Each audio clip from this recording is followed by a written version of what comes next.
Well, hey there. Welcome to September 16th, 2024. My name is Kurt, and this is my daily Good Life meditation. It's an exercise that I do every morning, a little bit after waking up, to remember my life objectives and principles.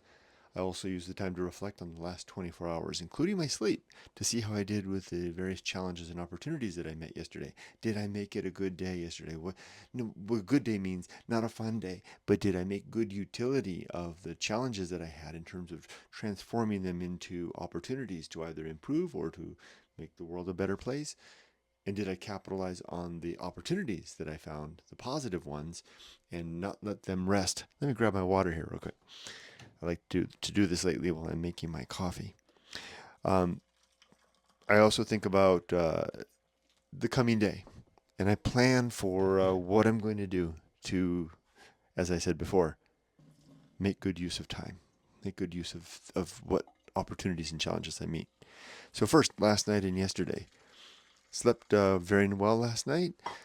Fog bank rolled in over the mountain from the coast yesterday, a long ways away, and it was beautiful to see it spilling over the top. This is my first time to experience fog here in the Anza-Borrego Desert, so now you can kind of get a glimpse out there.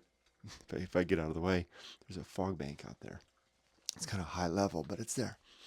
So it's kind of pillowed and cushioned the earth and made the atmosphere a little more, a little less of a bite. Because one of the characteristics of deserts is that with such little cloud cover and not a lot of moisture in the air, the temperature from the day just evaporates away into space. So deserts are often characterized by warmer, hot days and bitter cold nights. But that fog bank really helped. All right. Yesterday, what did I do? It was a free day. I did all my things that I usually do on my list, and those are good that I have those because those are the things that I will do when I enter retirement that will immediately keep me busy. At least a half a day every day is involved in all that stuff. Let me show you again. I showed this to you yesterday, but I think it's fruitful to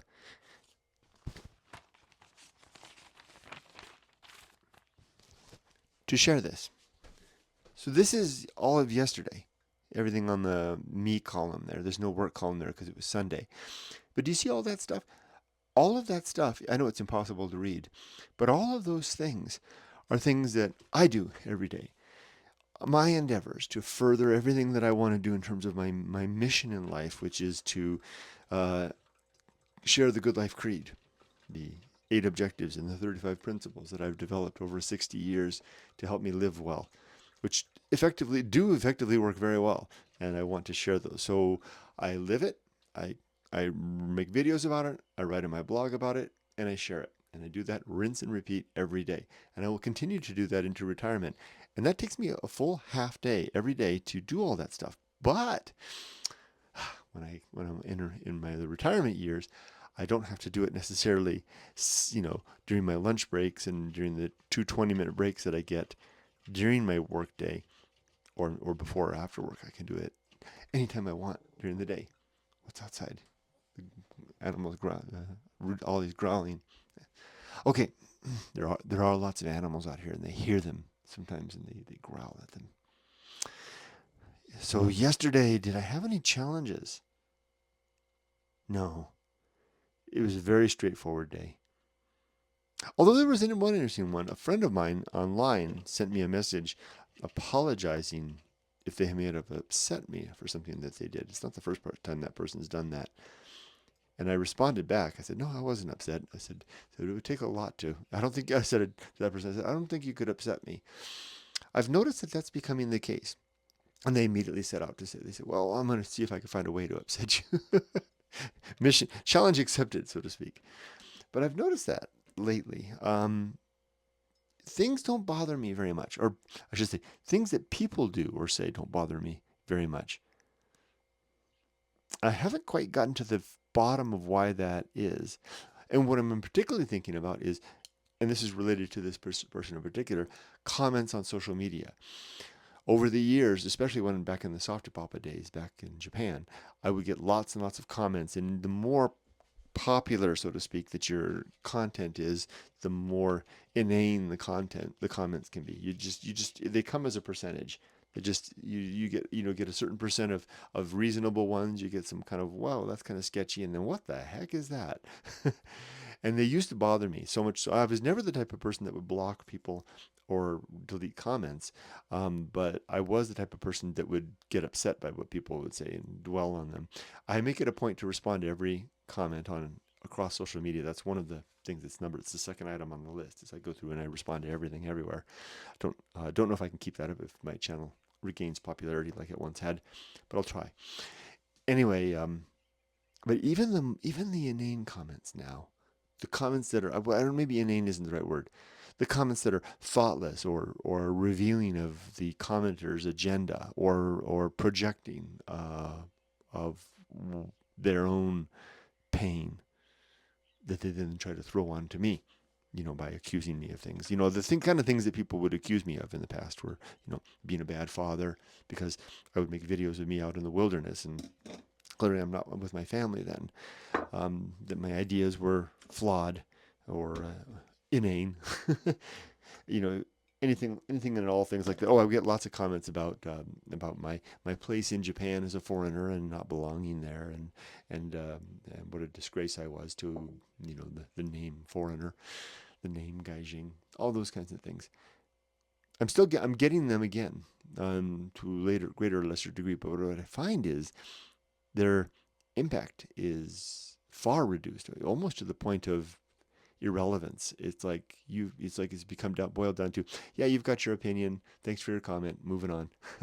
And that's about it. So when this person messaged me asking my forgiveness for bothering me, or what was the word that they used? Making me upset. My response was, and my response was more reflective to myself was, I wasn't upset. I don't know that you could do anything to make me upset, which was more of a thinking to myself, well, is there anything anybody can do now? And I'll give it a try. And maybe someone that would see this video now will give it a try. I'm not pointing this out by way of complimenting myself. More is just an observation that maybe it's age, but this stuff seems to roll off my back now, unlike any age before. More and more evidence that every succeeding generation, every succeeding decade just keeps getting better than one before, until it doesn't, right? That's the thing to wait for, or to not wait for, to act now upon, to live life, so that I basically make my life fulfilled today, so that if death comes tomorrow, that I'm ready. So I guess that's the observation from yesterday. It was a good and productive day. I did lots and lots of miles. I walked so far yesterday, and I walked into the night. In fact, I just kept going. I just there was something in me, this energy, and I ate so little yesterday. I had a bowl. I had two eggs and 3 pieces of toast in the morning. That was a big breakfast. I knew I had a big day. I was going to walk a lot, so that was my big breakfast. Then I had a salad for lunch. I had a handful of olives, and then I had what was it? The other thing, was that it? I think that was it. And then for dinner, I had another salad. I had one other thing. I can't remember what it was. It was something light. Very little food, but I was fueled nonetheless, and energetic and ambitious all throughout the day, charging and doing laps out in the desert in my desert course. And then when I got back and the sun had gone down, and I said, what the heck with this? I've got my flashlight out. I'm keep on going.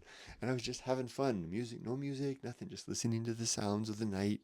Got my little flashlight and not even thinking. And that's becoming more so the case. I'm getting very good lately at not multitasking. For example, when I walk the dogs or when I walk myself, I don't adjust it on. I don't read the phone or check things. My phone is in my pocket. I don't listen to music. I just walk. What I will do is when I'm walking the dogs in Julian or Irvine, if they stop to a long loitering pee, I will lift up my phone if I want and have a look. But that's about it. So I'm either walking, I'm working, I'm doing things on social media, but not at the same time. Ollie, what is it? What is it? There's some sound out there. Okay, well, the creed, really quick. 8 objectives. 1, to be always ready to die. 2, to make good and effective use of time. 3, to develop and maintain good and sound life principles. 4, to cultivate good emotional reactions. 5, to perform good actions. 6, to recognize true limits and true opportunities.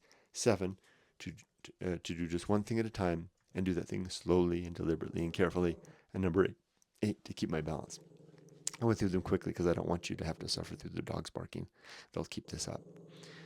As for today, it's a work day. So time to buckle in, make my breakfast, drink my coffee, which is all brewed, and get started up changing my work shirt and get started on the day. I wish you all the best. Be safe, but not too safe. Take care. All right, bye-bye.